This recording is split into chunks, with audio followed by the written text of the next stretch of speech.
സബ്സ്റ്റാൻഷ്യലായിട്ടുള്ള investments infrastructure മേഖലയിൽ ചെയ്തിട്ടുള്ള private sector ചെയ്തിട്ടുള്ളൊരു മേഖലയാണ്.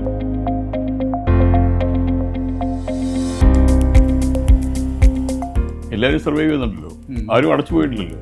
Government is doing well. Primary care പോലെ മെഡിക്കൽ കോളേജ് വരെയുള്ള ഹോസ്പിറ്റൽസ് ഇൻഫ്രാസ്ട്രക്ചർ ഭയങ്കരമായിട്ട് ഇമ്പ്രൂവ് ചെയ്തു. നമുക്ക് ഡെസ്റ്റിനേഷൻസ് കൂട്ടുന്നതിലല്ല കാര്യം. ഡെസ്റ്റിനേഷൻസ് ഒരുപാട് ഡെസ്റ്റിനേഷൻസ് ഇപ്പോൾ ഉണ്ട്. ചെറിയ ഡെസ്റ്റിനേഷൻസും മീഡിയം ഡെസ്റ്റിനേഷൻസും ലാർജ് ഡെസ്റ്റിനേഷൻസും.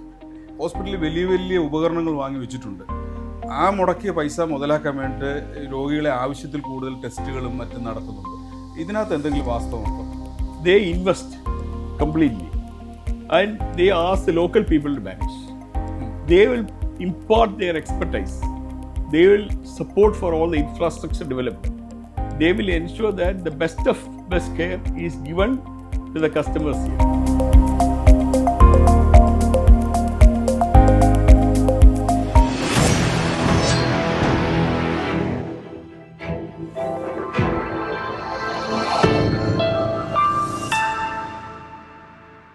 കിംസ് ഹോസ്പിറ്റലിൻ്റെ സ്ഥാപക ഡയറക്ടറും എയർ ട്രാവൽ എൻ്റർപ്രൈസസിൻ്റെ ഉടമയുമായ ട്രാവൽ ആൻഡ് ടൂറിസം രംഗത്ത് വ്യക്തിമുദ്ര പതിപ്പിച്ച പ്രമുഖ വ്യക്തിത്വമായ ശ്രീ എം നജീബാണ് ഇന്ന് റൈറ്റ് ആംഗിൾ നമ്മളോടൊപ്പം ഉള്ളത്. സ്വാഗതം.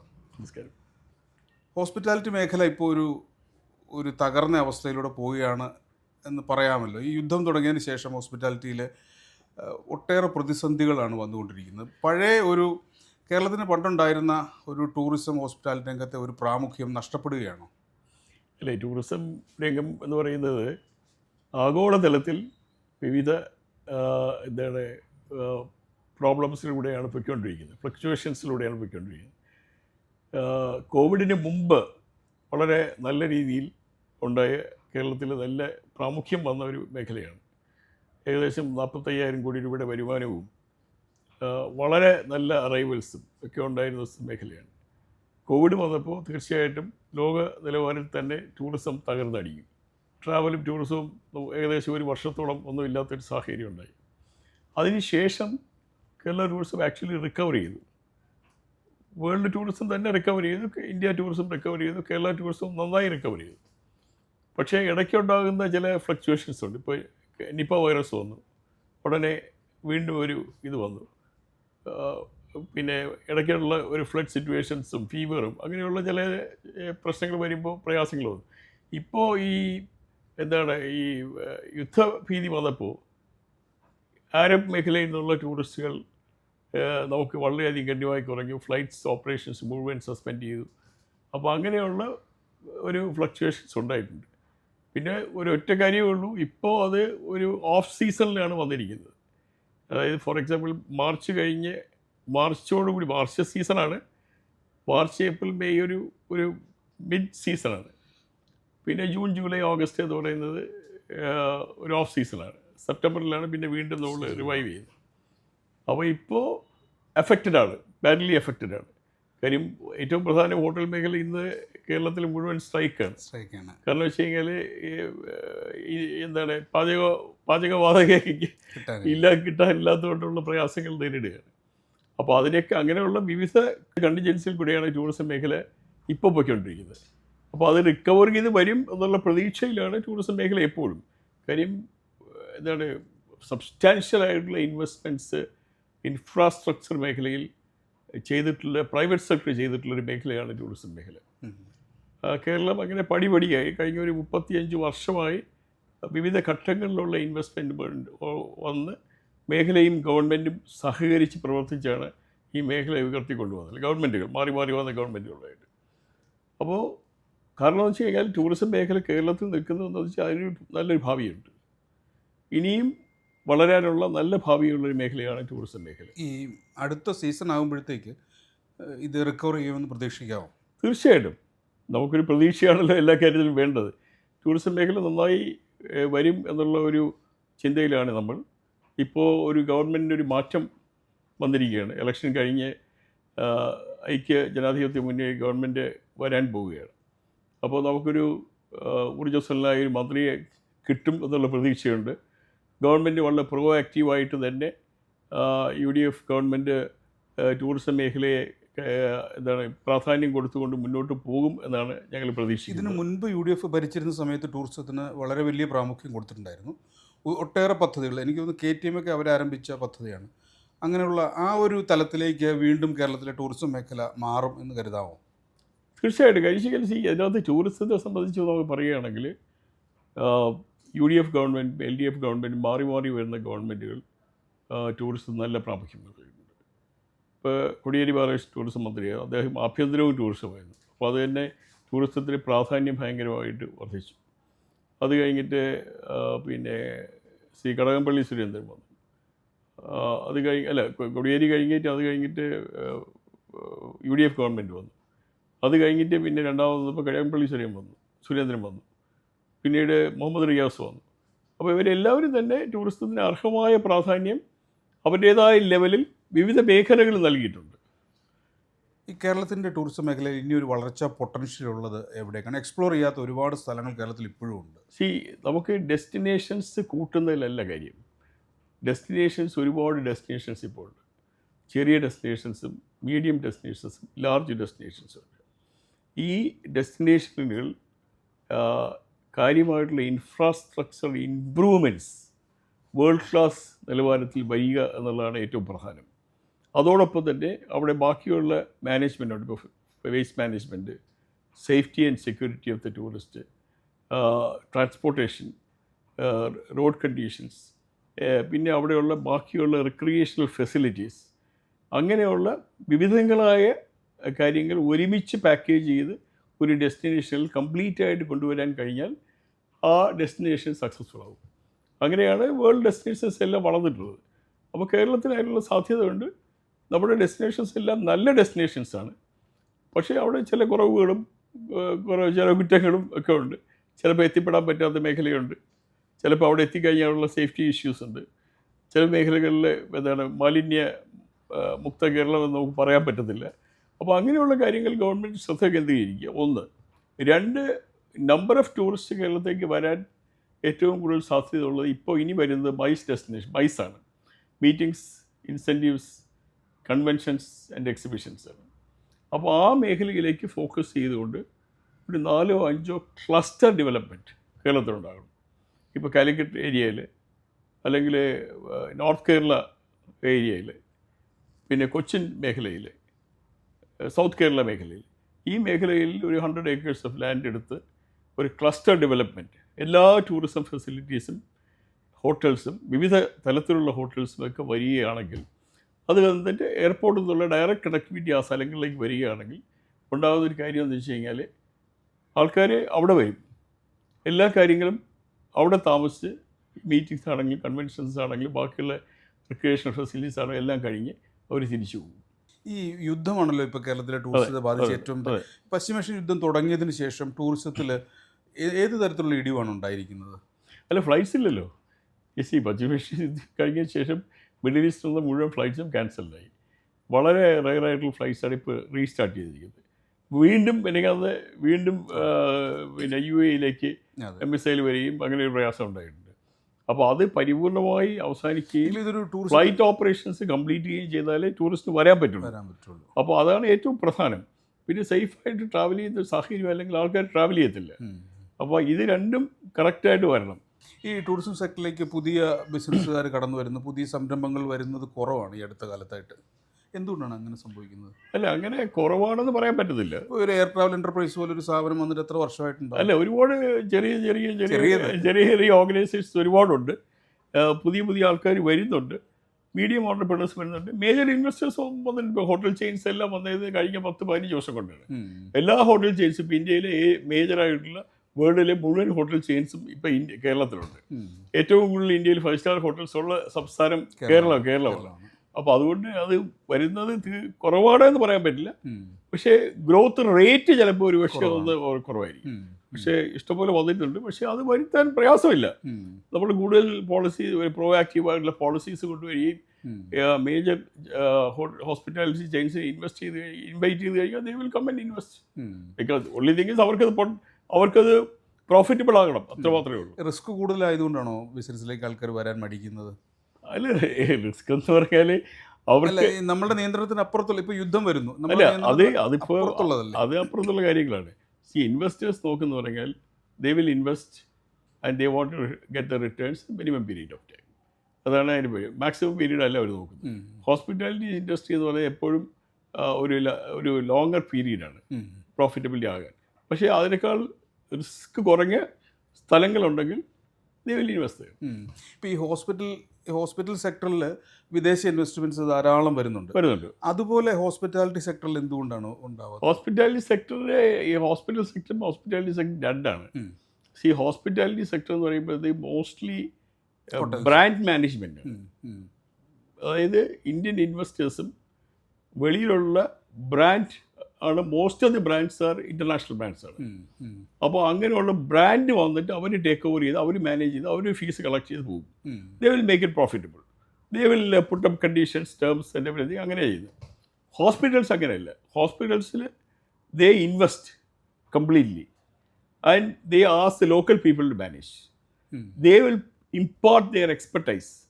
They will support for all the infrastructure development. They will ensure that the best care is given to the customers here.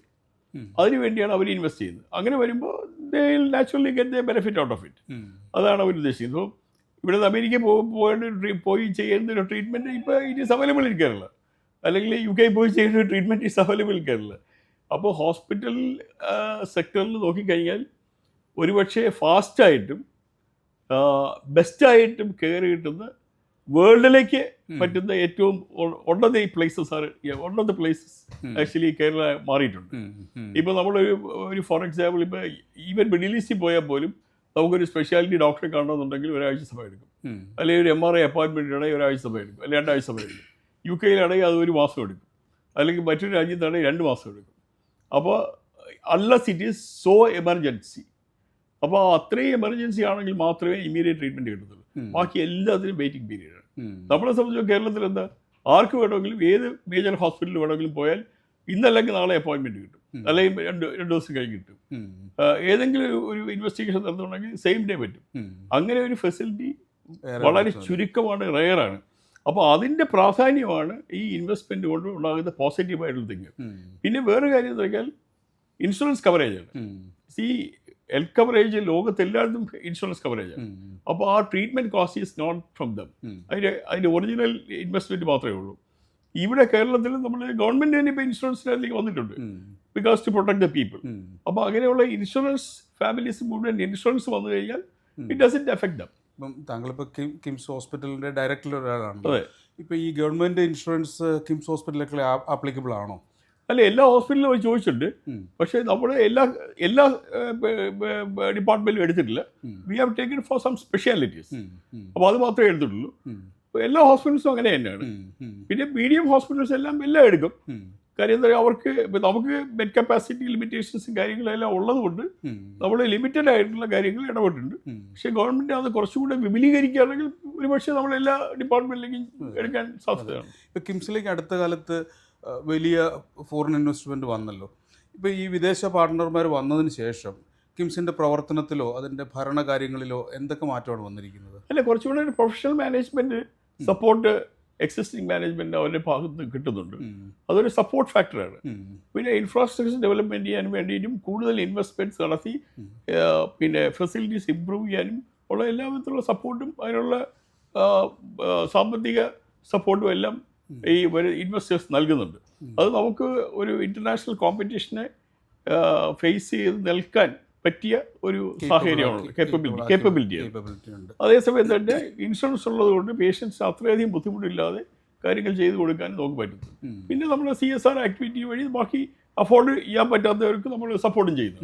33,000 കോടി രൂപയുടെ ഇൻവെസ്റ്റ്മെന്റ് ആണ് വന്നത്. അല്ല, അത് 33,000 കോടി ചിലവ് ഒരു പക്ഷേ കേരളത്തിൽ മുഴുവൻ വന്നത് മൊത്തം വന്നത് അല്ലല്ല, നമ്മുടെ black stone and care group QCI. ഇനി ഒരു അടുത്ത ഘട്ടം ഇതുപോലൊരു ഇൻവെസ്റ്റ്മെന്റ് വരുന്നുണ്ട്. അല്ല, അതിപ്പോൾ പറയാൻ പറ്റില്ല. അതിൻ്റെ ആവശ്യം അനുസരിച്ചാണ്. ഇപ്പോൾ ഞങ്ങൾ നാഗരൂവിൽ എക്സ്പാൻഡ് ചെയ്തു ഒരു ഇൻവെസ്റ്റ്മെൻറ്റ് വന്നതിന് ശേഷം. പിന്നെ ബാക്കിയുള്ള എന്താണ് ലൊക്കേഷൻസ് നമ്മളിങ്ങനെ ഐഡൻറ്റിഫൈ ചെയ്തുകൊണ്ടിരിക്കുകയാണ് ഫെസിലിറ്റീസ് ഇൻക്രീസ് ചെയ്യാൻ വേണ്ടി. അപ്പോൾ അത് അവരുടെ സപ്പോർട്ട് ഉള്ളതുകൊണ്ടാണ് ചെയ്യാൻ പറ്റുന്നത്, അല്ലെങ്കിൽ നമുക്ക് ലോക്കലായിട്ട് ഫണ്ട് റേസ് ചെയ്യാൻ പറ്റില്ല. ഈ ഇൻവെസ്റ്റ്മെന്റ് വന്നതിന് ശേഷം ഏതൊക്കെ ഫെസിലിറ്റീസ് ആണ് ഇമ്പ്രൂവ് ചെയ്തിരിക്കുന്നത്? എല്ലാ മേഖലയിലും എല്ലാ ഡിപ്പാർട്ട്മെന്റിന്റെയും അഡ്വാൻസ്ഡ് ആയിട്ടുള്ള കാര്യങ്ങൾ ചെയ്യുന്നുണ്ട്. ക്യാൻസർ സെന്ററിന് നല്ല രീതിയിലുള്ള ഇൻവെസ്റ്റ്മെന്റ് വന്നിട്ടുണ്ട്, ഇവിടെയും നാഗർകോവിലും വന്നിട്ടുണ്ട്. പിന്നെ ബാക്കിയുള്ള എല്ലാ ഡിപ്പാർട്ട്മെന്റിന്റെയും പ്രധാനപ്പെട്ട കാര്യങ്ങളെല്ലാം തന്നെ നമുക്ക് ചെയ്ത് മുന്നോട്ട് പോകും. ഇത്ര ഹെവി ഒരു ഇൻവെസ്റ്റ്മെന്റ് വന്നപ്പോൾ ഹോസ്പിറ്റലിൽ നന്നായി, പക്ഷേ സാധാരണക്കാർക്ക് അഫോർഡബിൾ അല്ലാതായി. അല്ല, അങ്ങനെയില്ല, അത് തെറ്റായ ഒരു സന്ദേശമാണ്. അതായത് പറയും ഇൻഷുറൻസ് എന്ന് പറയും. ഇൻഷുറൻസ് ചാർജസിൽ വ്യത്യാസം വന്നു. ചാർജസിനകത്ത് വ്യത്യാസമൊന്നുമില്ല. ചാർജസിനകത്ത് നമ്മൾ നോർമലായിട്ട് എല്ലാ വർഷവും ചെയ്യുന്ന പോലെയുള്ള ചെറിയ ഇൻക്രീസേ വരത്തുള്ളൂ. അത് കഴിഞ്ഞാൽ ഇപ്പോൾ for example cost is also high. ഇപ്പോൾ ഡോക്ടേഴ്സ്, നല്ല ഡോക്ടേഴ്സ് വേണമെങ്കിൽ വി ഹാവ് ടു പേ, അല്ലേ?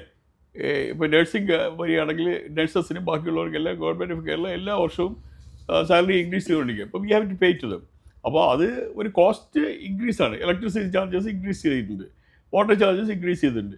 അപ്പോൾ ഇത് മുഴുവൻ ഈ കോസ്റ്റ് വരുന്നതാണ്. അപ്പോൾ ആ കോസ്റ്റ് മേക്കപ്പ് ചെയ്യണമെന്നുണ്ടെങ്കിൽ there is a normal increase every year or every 2 years.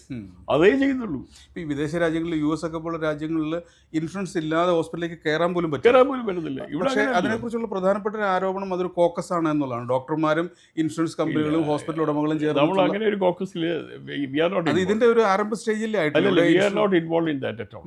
നമ്മൾ ക്ലിയർ ആയിട്ടുള്ള ഇൻഷുറൻസിനെ ക്ലിയർ ആയിട്ട് എലിജിബിൾ ആയിട്ടുള്ള കാര്യങ്ങൾ മാത്രമേ നമ്മൾ ചെയ്യാറുള്ളൂ. വളരെ എത്തിക്കലായിട്ടുള്ള പ്രാക്ടീസസ് ആണ് കിംസ് ഡേ 1 മുതൽ ഫോളോ ചെയ്ത്. That has been appreciated by everyone. Blackstone പോലുള്ളൊരു കമ്പനി വന്ന് ഇൻവെസ്റ്റ് ചെയ്യുന്നത് തന്നെ only because of our ethical practices ആണ്. അല്ലെങ്കിൽ they will not invest. Because അവരുടെ കംപ്ലയൻസ് എന്ന് പറയുന്നത് വളരെ പ്രധാനപ്പെട്ട കാര്യമാണ്. അപ്പോൾ എത്തിക്കൽ കംപ്ലയൻസ് ഇല്ലാത്ത ഒരു സ്ഥലത്തും ഇങ്ങനെയുള്ള പ്രൈവറ്റ് ഇക്വിറ്റി ഫേംസ് ഇൻവെസ്റ്റ് ചെയ്ത്. ഞാൻ കിംസിൻ്റെ കാര്യമല്ല പറഞ്ഞത്, പൊതുവെ സ്ട്രക്ചർ. ഇപ്പം ഇൻഷുറൻസ് ഹെൽത്ത് ഇൻഷുറൻസ് എന്ന് പറയുന്നത് കേരളത്തിൽ പ്രാരംഭ ദശയിലാണ്, വളർന്നു തുടങ്ങുന്നതേ ഉള്ളൂ. വലിയ കോർപ്പറേറ്റ്സ് എല്ലാം എല്ലാ കോർപ്പറേറ്റ്സും ഇൻഷുറൻസ് എടുത്തിട്ടുണ്ട്. എല്ലാ കോർപ്പറേറ്റ്സ് ഇൻഷുറൻസ്, ഇൻഡിവിജ്വൽ ഇൻഷുറൻസ് വ്യാപകമായിട്ടുണ്ട്. വളരെ റെയറായിട്ട് മാത്രമേ ഉള്ള ആൾക്കാർക്കാണ് ഇൻഷുറൻസ് ഇല്ലാതെ. ഈവൻ നോർമൽ ആയിട്ടുള്ള ആൾക്കാർക്ക് പോലും ഇപ്പോൾ ഇൻഷുറൻസ് എന്ന് പറയുക, ഹെൽത്ത് ഇൻഷുറൻസ് എന്ന് പറയുക എല്ലാവരും എടുക്കുന്ന സംഭവമാണ്. എമൗണ്ടിനകത്തുള്ള കുറച്ച് ഡിഫറൻസ് വരും. ചിലർക്ക് 5 ലക്ഷം എടുക്കാൻ പറ്റും, ചിലർക്ക് 2 ലക്ഷം എടുക്കാൻ പറ്റും. അപ്പോൾ അതിനകത്ത് 3 ലക്ഷത്തിനും 5 ലക്ഷത്തിനും ഇടയിലുള്ള ഒരുപാട് ഇൻഷുറൻസ് ഉണ്ട്. കേരളത്തിൽ ജനസംഖ്യയിൽ എത്ര ശതമാനത്തിന് ഈ ഹെൽത്ത് ഇൻഷുറൻസ് ഉണ്ടാവുന്ന കാര്യം? എനിക്ക് തോന്നുന്നു ഒരു മോർ ദാൻ 50-60% ഉണ്ടാവും. 60% ഹെൽത്ത് ഇൻഷുറൻസ് ഉണ്ടാവും. നമ്മുടെ ഹോസ്പിറ്റലിൽ വരുന്നത് എങ്ങനെ അനുഭവം വെച്ച് നോക്കുകയാണെങ്കിൽ ഇൻഷുറൻസ് ഇല്ലാത്ത ആൾക്കാർ വളരെ കുറവാണ്. വളരെ കൺസർവേറ്റീവായ നമ്പേഴ്സ്. ഇനി വരാൻ പോകുന്ന കാലത്ത് ഇൻഷുറൻസ് ഇല്ലാതെ ആൾക്കാർക്ക് ഹോസ്പിറ്റലിൽ അല്ല, അത് ഇൻഷുറൻസ് ഇപ്പോൾ വിദേശ രാജ്യങ്ങളിലെല്ലാം കമ്പൽസറിയാണ്. നമ്മളിവിടെ കമ്പൽസറി ആക്കുക, അതാണ് ഏറ്റവും ചെയ്യേണ്ടത്. അപ്പോൾ കമ്പൽസറി ആക്കി കഴിയുമ്പോഴത്തേക്ക് ദർ ഇസ് നോ ഇഷ്യൂ. വെളിയിലാണെങ്കിൽ നമുക്ക് ഹോസ്പിറ്റൽസ് വെളിയിലുള്ളതാണ്. അപ്പോൾ അവിടെ എന്ന് പറയുന്നത് കംപ്ലീറ്റ് ആയിട്ട് ഫുള്ളി ഇൻഷുർഡ് ആണ്, മനസ്സിലായല്ലേ? അപ്പോൾ ഫുള്ളി ഇൻഷുറൻസ് ഇല്ലാത്ത ഒരാളില്ല. അപ്പോൾ ആദ്യം വന്നു കഴിഞ്ഞാൽ you go for insurance approval, എന്നിട്ട് അതിനനുസരിച്ചാണ് നമുക്ക് ട്രീറ്റ്മെന്റ് ഫിക്സ് ചെയ്യുന്നത്. അപ്പോൾ അവർ പറയും ഇന്ന കാര്യങ്ങൾ ചെയ്യാം, ഇന്ന കാര്യങ്ങൾ ചെയ്യേണ്ട. അപ്പോൾ അതനുസരിച്ചാണ്. പക്ഷെ ഇവിടെ അങ്ങനെ അല്ല. ഇവിടെ നമ്മൾ പേഷ്യൻസ് വേണ്ട ട്രീറ്റ്മെന്റ് നൽകിയതിന് ശേഷം അതിന്റെ ഇൻഷുറൻസ് അയക്കും. അവരൊരു എമൗണ്ട് അവരുടെ ലിമിറ്റേഷൻ അനുസരിച്ച് സാങ്ഷൻ ചെയ്യും. ബാലൻസ് എമൗണ്ട് പേഷ്യൻസ് പേ ചെയ്യും. അങ്ങനെയാണ് ഇവിടെ ചെയ്യുന്നത്. അപ്പോൾ അതുകൊണ്ട് there is a relief for patient. Insurance ഉള്ളതിന് റിലീഫ് ഉണ്ട്. ബാക്കിയുള്ള എമൗണ്ട് കൊടുത്താൽ മതി. പിന്നെ അതിനകത്ത് തന്നെ എന്തെങ്കിലും ബുദ്ധിമുട്ടൊക്കെ കാര്യങ്ങളും ഉണ്ടെങ്കിൽ നമ്മൾ അതിനകത്ത് കുറച്ച് CSR സപ്പോർട്ടും എല്ലാം ചെയ്തു കൊടുക്കും. അങ്ങനെയാണ് നമ്മൾ ചെയ്തുകൊണ്ടിരിക്കുന്നത്. ഇങ്ങനെ ഹെവി ഇൻവെസ്റ്റ്മെന്റ് പുറത്തുനിന്ന് വരുന്ന സാഹചര്യത്തിൽ കേരളത്തിലെ ഹോസ്പിറ്റലുകളെല്ലാം തന്നെ സൂപ്പർ സ്പെഷ്യാലിറ്റി ആയി മാറിക്കൊണ്ടിരിക്കുകയാണ്. അങ്ങനെ ഒരു അവസ്ഥയിൽ ഈ കേരളത്തിലെ ഗവൺമെൻറ് ഹോസ്പിറ്റലുകളിലെയും സാധാരണ ചെറിയ ഹോസ്പിറ്റലുണ്ട്, ഒരു ഗ്രാമത്തിൽ ഒരു ഹോസ്പിറ്റൽ മാത്രമുള്ള സ്ഥലങ്ങളാണ്. അപ്പോൾ അതിൻ്റെയൊക്കെ ഒരു അവസ്ഥ എന്തായിരിക്കും? എല്ലാവരും സർവൈവ് ചെയ്യുന്നുണ്ടല്ലോ, ആരും അടച്ചു പോയിട്ടില്ലല്ലോ. ഇല്ല, ഗവൺമെൻറ് ഈസ് ഡൂയിങ് വെൽ, അല്ലേ?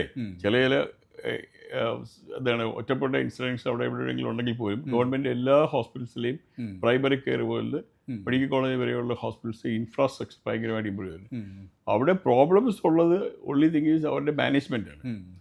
ഹോസ്പിറ്റൽ മാനേജ്മെൻറ്റിനകത്ത് ഗവൺമെൻറ് പോളിസീസും കാര്യങ്ങളും അവിടെയെല്ലാം ഇപ്പോൾ ഒരുപാട് പ്രോട്ടോകോൾസും കാര്യങ്ങളെല്ലാം ഒരുപാട് നല്ല ഇമ്പ്രൂവ്മെൻറ്റ് ഗവൺമെൻറ് സെക്ടറിൽ ഹെൽത്ത് കെയറിൽ വന്നിട്ടുണ്ട്. സോ അത് അഫോർഡ് ചെയ്യാൻ പറ്റാത്ത ആൾക്കാർക്ക് ആ care it is very useful to them. Private സെക്ടറിൽ പോകാൻ ഇപ്പോൾ സമയമില്ലാത്തവർക്കും അല്ലെങ്കിൽ അത്യാവശ്യമായ ട്രീറ്റ്മെൻറ്റ് വേണ്ടവർക്കുമാണ് പ്രൈവറ്റ് സെക്ടറിൽ പോകുന്നത്. They are also getting good treatment. അല്ലാതെ ഉള്ളവർ ഗവൺമെൻറ് ഹോസ്പിറ്റലിൽ ഡിപ്പെൻഡ് ചെയ്യുന്നുണ്ട്. അപ്പോൾ അതുകൊണ്ട് there is no dearth for facilities or treatment. അപ്പോൾ കേരളത്തിൻ്റെ അതൊരു പ്രത്യേകതയാണ്.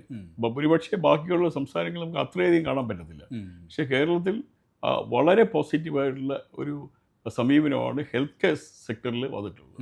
പിന്നെ അതിനകത്ത് ഗവൺമെൻറ് സെക്ടറിൽ ദർ ഇസ് ലോട്ട് ഓഫ് പിന്നെ റൂം ഫോർ ഇമ്പ്രൂവ്മെൻറ്റ്. മനസ്സിലായില്ലേ? അത് കുറച്ചുകൂടി ഒരു ഫോക്കസ്ഡ് മാനേജ്മെൻറ്റും അവർക്ക് ആവശ്യമുള്ള ഡോക്ടേഴ്സും, കാര്യം നമ്പർ ഓഫ് പേഷ്യൻസ് വളരെ കൂടുതലാണ്, നമ്പർ ഓഫ് സ്റ്റാഫ് വളരെ കുറവാണ്, മെഡിക്കൽ പ്രൊഫഷണൽസ് ഉൾപ്പെടെ. അതിനുള്ള ഇമ്പ്രൂവ്മെൻറ്റും കാര്യങ്ങളും ഗവൺമെൻറ് ചെയ്യുകയാണെങ്കിൽ they will also do very well.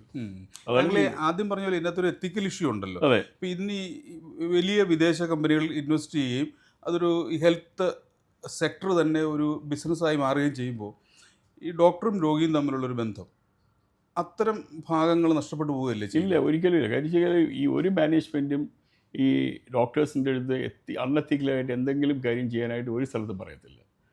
Because അത് ഡോക്ടറും രോഗിയും തമ്മിലുള്ള ഇഷ്യൂ ആണ്. രോഗിയെ കാണുന്നതും പരിശോധിക്കുന്നതും എന്താണ് ട്രീറ്റ്മെൻറ്റ് വേണ്ടതെന്ന് ചെയ്ത് ഡോക്ടറെ ഡിസൈഡ് ചെയ്യുന്നത്.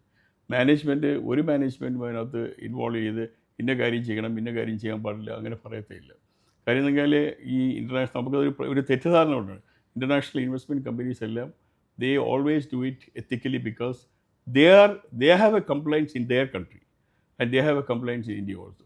അത് വെച്ചിട്ടാണല്ലോ ഗവൺമെൻറ് ഓഫ് ഇന്ത്യ ഈ പ്രൈവറ്റ് ഇക്വിറ്റി ഇൻവെസ്റ്റ്മെൻറ്റ്സ് വിവിധ മേഖലകളിലേക്ക് ഓപ്പൺ ചെയ്ത് കൊടുത്തിരിക്കുന്നത്. അതുകൊണ്ടാണല്ലോ ഈ കമ്പനീസ് ഇന്ത്യയിൽ വരുന്നതും ഇൻവെസ്റ്റ് ചെയ്യുന്നത്. അപ്പോൾ അതുകൊണ്ട് നമുക്ക് അതിനകത്തും കുറ്റം പറയാൻ പറ്റില്ല.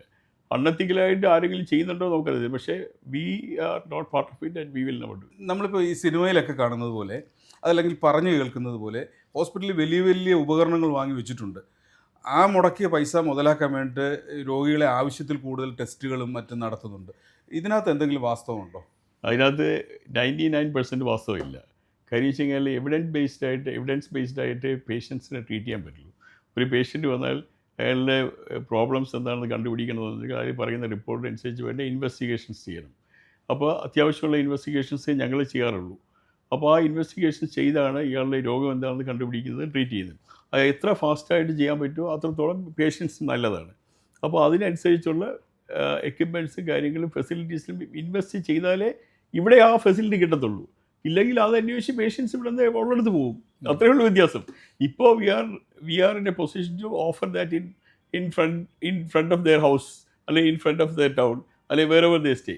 പക്ഷേ അതില്ലെങ്കിൽ ഇപ്പോൾ കേരളത്തിലെ എല്ലാ ടൗണിലും ഫെസിലിറ്റീസ് ഉണ്ട്.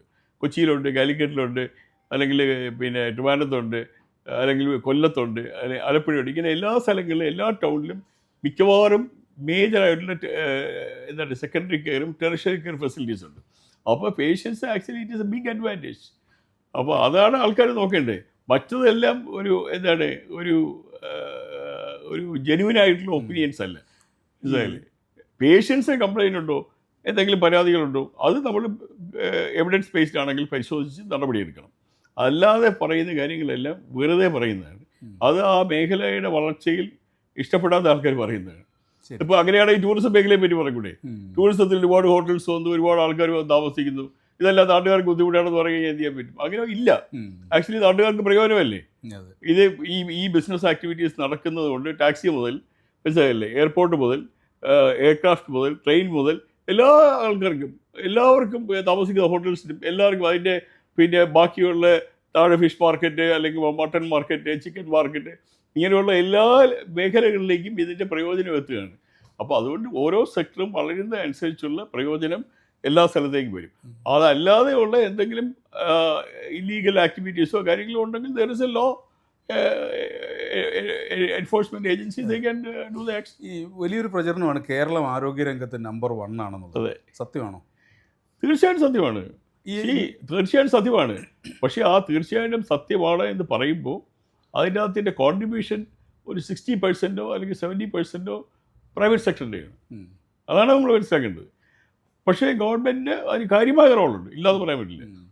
40% റോൾ ഗവൺമെൻറ്റിനുണ്ട്. അപ്പോൾ അതുകൊണ്ട് ഇത് സംയോജിപ്പിച്ച് കൊണ്ടുപോവുകയാണെങ്കിൽ it can be really number 1. ഈ നമ്പർ 1 ആണെന്ന് പറയുമ്പോൾ തന്നെ ചികിത്സാ പിഴവുകളുടെ ഒരുപാട് ഉദാഹരണം. അത് മാനേജ്മെന്റ് ഇഷ്യൂസ് ആണ്. അതും ഇതുമായിട്ട് ബന്ധമില്ല. അത് ഓരോ പർട്ടിക്കുലർ ഇൻസ്റ്റിറ്റ്യൂഷനിലെ മാനേജ്മെന്റ് ഇഷ്യൂസ് ആണ്. That has been sorted out at that level. എന്തുകൊണ്ട് അങ്ങനെയുള്ള കംപ്ലൈന്റ് പ്രൈവറ്റ് സെക്ടറിൽ വരുന്നില്ല?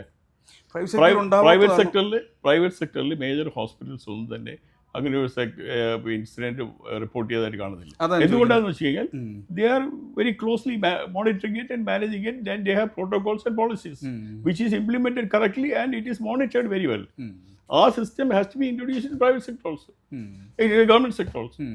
ഈ പ്രൈവറ്റ് സെക്ടറിൽ ഇത്തരം കാര്യങ്ങൾ ഇല്ലാത്തതാണോ അതോ റിപ്പോർട്ട് ചെയ്യപ്പെടാത്തതാണോ? ഇല്ല അത്രയും കാര്യങ്ങൾ ഇല്ലാത്തതുകൊണ്ടാണ് റിപ്പോർട്ട് ചെയ്യാതിരിക്കുക. സോഷ്യൽ മീഡിയയിലോട് ഇഷ്ടംപോലെ റിപ്പോർട്ടിങ് വരുന്നില്ല, റിപ്പോർട്ട് ചെയ്യാത്തതല്ല. നമ്മൾ അത് സൂക്ഷ്മതയോട് ചെയ്യുന്നതുകൊണ്ടാണ്. അബദ്ധം എവിടെയും പറ്റാം, പ്രൈവറ്റ് സെക്ടറിൽ വേണമെങ്കിൽ വരാം, സംഭവിക്കാം, ഒരുപക്ഷെ സംഭവിച്ചിട്ടുണ്ടാകാം. പക്ഷേ ഇതെല്ലാം കുറച്ചുകൂടെ കെയർഫുള്ളായിട്ടും അക്കൗണ്ടബിളുമാണ്. അതുപോലെയുള്ള അക്കൗണ്ടബിലിറ്റി ഗവൺമെൻറ് സെക്ടറിലും വന്നു കഴിഞ്ഞാൽ it will be very good. ഇങ്ങനെയുള്ള ഇൻസിഡൻസ് ഉണ്ടാകത്തില്ല. നിങ്ങൾ പ്രൈവറ്റ് സെക്ടർ ഇതെല്ലാം ഒറ്റപ്പെട്ട സംഭവങ്ങളാണ്. അതെ. പിന്നെ വേറെ കാര്യമുണ്ട്, നമ്പർ ഓഫ് പേഷ്യൻസ് ഗവൺമെൻറ് സെക്ടറിൽ ഹാൻഡിൽ ചെയ്യുന്നത് 10 മടങ്ങാണ്.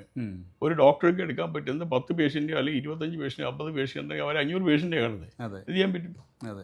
നിങ്ങൾ പ്രൈവറ്റ് സെക്ടർ എന്ന് പറയുമ്പോൾ തന്നെ അതിനകത്ത് ചെറിയ ഹോസ്പിറ്റലുകളും ഗ്രാമങ്ങളിലുള്ള ചെറിയ ഹോസ്പിറ്റലുകൾ ഉൾപ്പെടെയല്ലേ ഈ പറയുന്നത്? അവരുടെ കോൺട്രിബ്യൂഷൻ കൂടി ഇതിനകത്തുണ്ടല്ലോ. എല്ലാം ഉണ്ട്. പിന്നെ ഇപ്പോൾ ഈ medium hospitals they have a role to play. അതെ. Higher hospital they have a role to play. Lower hospital also they have a role to play. ഇപ്പോൾ ഈ ബിസിനസ് ഗ്രൂപ്പുകൾ വന്നിട്ട് നമ്മുടെ ഹോസ്പിറ്റലിൽ ഹെവി ആയിട്ട് ഇൻവെസ്റ്റ് ചെയ്യുന്നു, വൻ ശമ്പളം കൊടുത്ത് ഡോക്ടർമാരെ പിക്ക് ചെയ്യുന്നു. ഇങ്ങനെയൊക്കെ വരുമ്പം ഡോക്ടർമാരുടെ സേവനം ഈ വലിയ സമൂഹത്തിന് നഷ്ടപ്പെടുകയല്ലേ? ഇപ്പോൾ താങ്കൾ തന്നെ പറഞ്ഞു ഏറ്റവും കൂടുതൽ ആൾക്കാർ വരുന്നത് ഗവൺമെൻറ് സെക്ടറിലെ ആശുപത്രികളിലാണെന്ന്. അവിടെ കൊള്ളാവുന്ന ഡോക്ടർമാരില്ലാതെ വരില്ല. അല്ലല്ല, അങ്ങനെയില്ല. ഗവൺമെൻറ് നല്ല ശമ്പളമല്ലേ കൊടുക്കുന്നത്. ഗവൺമെൻറ് ഡോക്ടേഴ്സ് നല്ല ശമ്പളമാണ് കൊടുക്കുന്നത്. അവർക്ക് അവിടെ വേറെ പ്രൊമോഷൻസ് ബാക്കിയുള്ള കാര്യങ്ങൾ ഫെസിലിറ്റീസ് എല്ലാം ഗവൺമെൻറ് കൊടുക്കുന്നുണ്ട്. ഡോക്ടേഴ്സ് ഇപ്പോൾ ഗവൺമെൻറ് സെക്ടറിൽ എന്ന് പറഞ്ഞാൽ അവർക്ക് സെക്യൂർഡ് ജോബാണ്. They will always prefer to work in government. അതിന് ഓൾസോ എക്സ്പീരിയൻസ് ഭയങ്കരമാണ്. അപ്പോൾ ഇത് ചോയ്സ് ഓഫ് ഡോക്ടേഴ്സ് ആണ്. It's a choice of doctors. They want to work in private sector, they can work.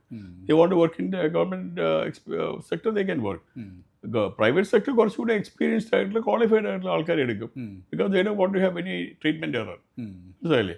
Government അങ്ങനെയല്ല നോക്കുന്നത്. ഗവൺമെൻറ് ഡിഫറൻ്റ് ആയിട്ട് നോക്കും. Qualified ആണോ നോക്കും, അവരെടുക്കും. അത് കഴിഞ്ഞിട്ട് അവരെ ട്രെയിൻ ചെയ്യും. അപ്പോൾ സാധാരണക്കാരന് ആ എക്സ്പീരിയൻസ്ഡ് ആയിട്ടുള്ള അല്ല, അത് ഹൈലി ക്വാളിഫൈഡ് ആയിട്ടുള്ള ഡോക്ടർമാരുടെ സേവനം നഷ്ടപ്പെടില്ലല്ലോ. അതെങ്ങനെ നഷ്ടപ്പെടുന്നത്? ഗവൺമെൻറ് എടുക്കാമല്ലോ. Government there is no block for government also can take it. ഇനി ഈ പിന്നെ ഹോസ്പിറ്റലിൻ്റെ അടുത്ത ഒരു ഘട്ടത്തിലേക്കുള്ള വളർച്ച എന്തായിരിക്കും? ഹോസ്പിറ്റൽ സെക്ടറിൻ്റെ തന്നെ ഇപ്പോൾ AI പോലുള്ള ആധുനിക സംവിധാനങ്ങൾ ഇതിലേക്ക് വരുന്നുണ്ട്. അപ്പോൾ അടുത്തൊരു ഘട്ടം എന്തായിരിക്കും ഇതിൻ്റെ ഒരു വളർച്ച? അല്ല, അത് ഇൻ്റർനാഷണൽ ഹെൽത്ത് കെയർ എന്ന് പറയുന്നത് പ്രോഗ്രസീവാണ്. ആ പ്രോഗ്രസീവായിട്ട് ഇൻ്റർനാഷണൽ ഹെൽത്ത് കെയറിൽ വരുന്ന വ്യതിയാനങ്ങൾ തീർച്ചയായിട്ടും ഇന്ത്യൻ ഹോസ്പിറ്റൽസിലും കേരളത്തിലെ ഹോസ്പിറ്റൽസിലും വരും. ഏറ്റവും ന്യൂവർ ആയിട്ട് വരുന്ന ടെക്നോളജീസ് ഈ ഹോസ്പിറ്റൽസ് യൂസ് ചെയ്യും. കാര്യം ഈ customer demand and customer expectation is increasing every day. And any hospitals which is not giving that kind of service will not survive. മനസ്സിലായില്ലേ? അപ്പോൾ they have to acquire that knowledge, acquire that technology and implement it in their own institutions. Then only they can retain and sustain. Hospitality മേഖലയെക്കുറിച്ചും hospital സെക്ടറിനെ കുറിച്ചും ഇത്ര വിശദമായി ഞങ്ങളോട് സംസാരിച്ചതിന് നന്ദി. Thank you.